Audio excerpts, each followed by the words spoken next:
Right now on Voices, the push to close Amigone's controversial crematory in the town of Tonawanda taking a major step forward.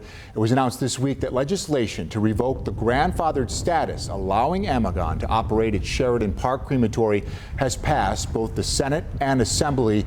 If signed into law now, Amigone will be forced to shut down the crematory once and for all. And joining me to talk about this years-long fight are State Senator Sean Ryan and Assemblyman Bill Conrad. Thank you both for being here with us tonight. Sure, thank you. Before we get started, for full transparency, we did reach out to Amigone for a statement on this legislation.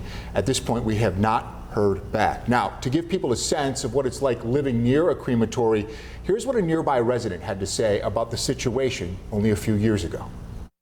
And you're smelling human flesh burn. It's horrible.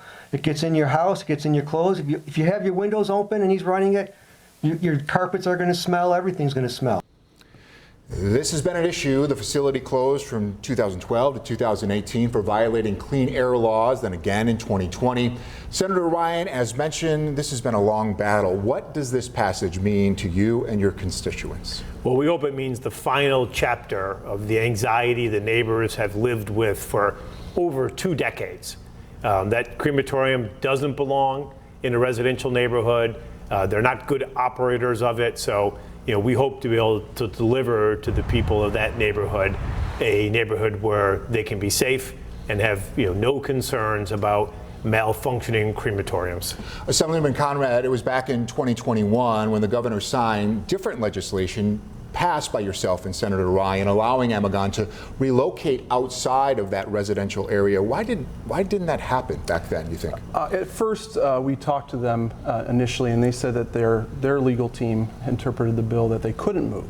And we sat down and had our team look at it, interpret it, and have conversations. And then we established that they could, in fact, move.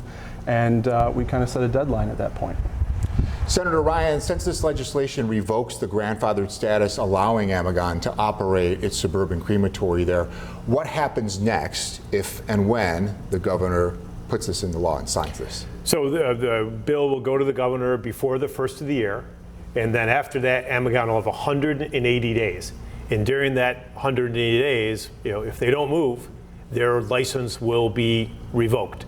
So they won't have this ability to waffle around but do nothing. We are calling the question. Either they're going to move or they'll be legally forced to shut down.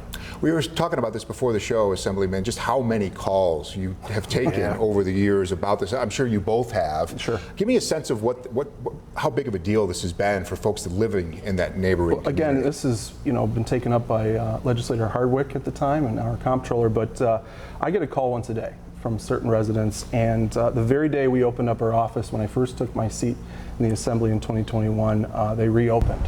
And it certainly was a cause for multiple calls, and we've met with the neighborhood several times. We've met with Amigone several times to discuss the issue. It's been ongoing, and I hope this is the end of the final chapter of the Amigone crematory. Senator Ryan, the governor has until the end of the year, right, to sign this. What's the likelihood, in your opinion, of that happening? I think it's a very high likelihood. It's a local issue. There's a long track record of problems, and this is the time of the year where I start getting calls from the neighbors because it's springtime.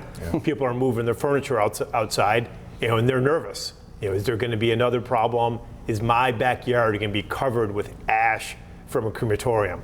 So it's going to give the folks in that neighborhood a profound sense of relief. We'll continue to stay on top of that topic for sure, and we'll see if and when the governor signs this into law coming up over the next several months. All right.